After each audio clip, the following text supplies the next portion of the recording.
숙박업소 사장님들께서 두려워하는 세 가지가 있습니다. 오늘은 여기에 대한 말씀을 드리겠습니다.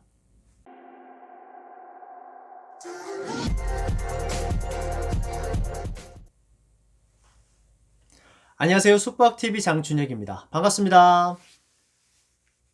우리가 생각하기에는 숙박업소는 돈 받고 방 빌려주는 건데 두려울 게 뭐가 있을까라고 생각하실 수도 있습니다.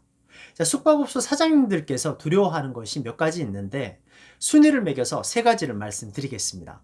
모텔 사장님들이 가장 두려워하는 세 가지 중에 첫 번째는 미성년자 혼숙입니다. 미성년자 혼숙이 적발되면 숙박업소는 영업 정지를 당할 수도 있는 사안이기 때문에 항상 민감할 수밖에 없습니다.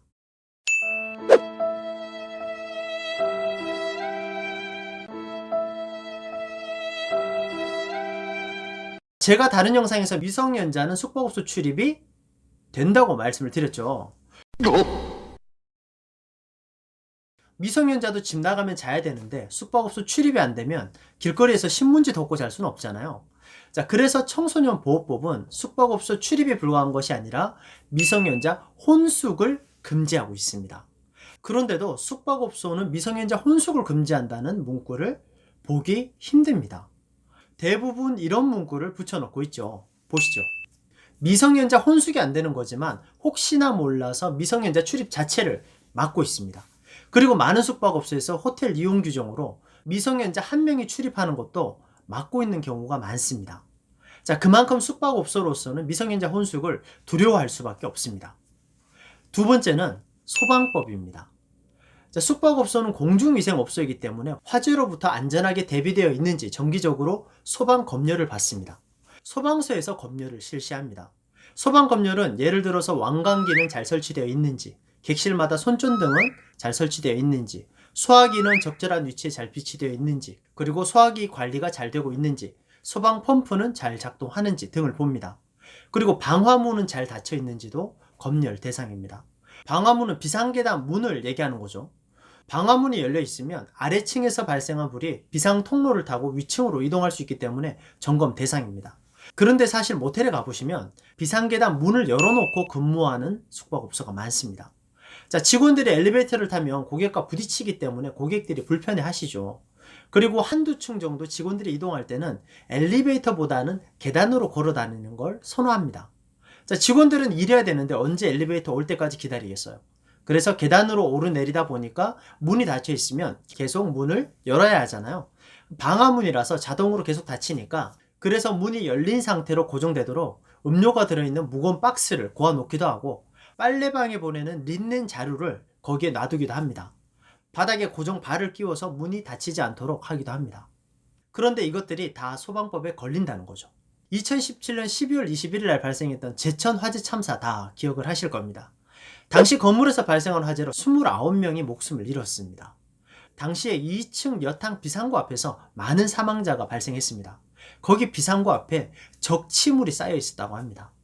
불이 나서 탈출하려고 보니까 문이 안 열리는 거죠. 뒤에 적치물이 쌓여 있어서. 그래서 그 앞에서 변을 당하신 겁니다. 이런 염려가 있기 때문에 방화문을 열어놔도 안 되고 문 뒤에 적치물을 놔둬도 안 됩니다. 그래서 이런 항목 하나하나가 모두 처벌 대상이 될 수 있습니다. 여기에 미달하면 숙박업소 영업 정지를 당할 수도 있습니다. 그래서 아주 민감한 사안입니다. 소방 검열 오는 당일에도 직원 한 명이 붙어 다니면서 마크하는 경우가 있어요. 걸릴 만한 게 있으면 어이쿠 죄송합니다 하면서 치우고 그러면서 따라다니는 거죠. 실제로 편법으로 하는 경우도 몇 번 봤습니다. 한 숙박업소에서 방화문 문짝이 떨어졌는데 소방서에서 그걸 보고 수리해서 보고해라 그러니까 방화문을 살짝 얹어놔서 수리한 것처럼 사진 찍어서 소방서에 보고하는 사례를 봤습니다. 그래서 소방검열에 겨우 통과되는 경우를 봤어요. 또 다른 사례는 소화전에 연결된 물탱크가 계속 물이 차 있어야 되는데 그게 고장이 난 겁니다. 물탱크에 물이 떨어지면 자동으로 물이 채워져야 되는데 그 펌프에 이상이 발생한 거죠. 그런데 멀쩡한 것처럼 해서 통과되는 경우도 봤습니다. 만약에 이런 게 적발되면 큰 처벌이 뒤따르기 때문에 항상 소방검열을 하면 긴장하게 됩니다. 자, 수리를 하더라도 큰 비용이 들어가는 경우가 많거든요. 숙박업소마다 소방관리자가 있지만 그것과는 별개로 소방업체와 계약을 맺고 아예 위탁하는 업체도 있습니다.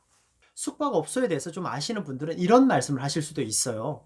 그럼 위생검열도 있지 않느냐라고 말씀하실 수 있는데, 위생검열은 특정 객실에 입실해서 점검을 하고 가는데요. 사전에 미리 예고하고 특정 객실 위생에 문제가 없는지 보는 것이기 때문에 걸릴 만한 건 특별히 신경을 써서 청소를 하기 때문에 큰 문제가 되지 않습니다. 자, 위생검열한다고 고객이 이용 중인 방을 문 열고 들어가지는 않을 거 아니에요. 그래서 큰 문제가 되는 경우를 못 봤습니다. 그리고 사장님들이 크게 신경을 쓰지도 않으세요. 세 번째는 화재입니다.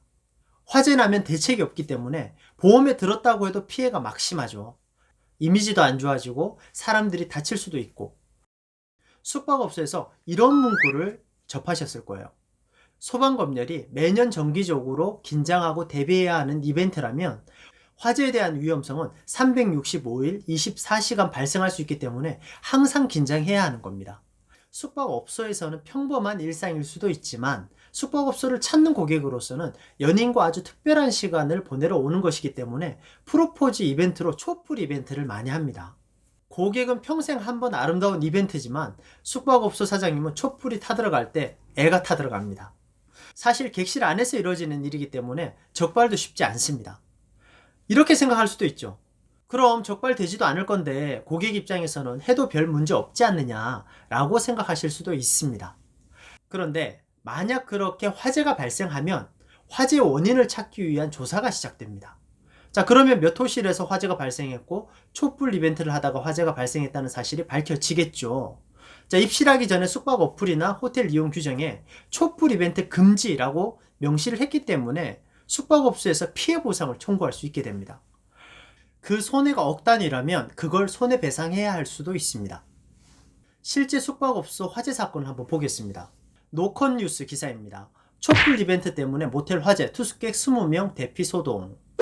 뉴시스 기사입니다. 생일 이벤트 촛불, 모텔 화재로 30대 입건.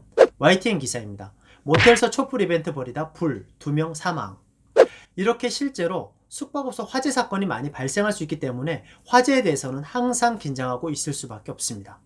그리고 모텔 객실에 있는 전자기기들도 많기 때문에 거기에서도 화재가 얼마든지 발생할 수도 있습니다.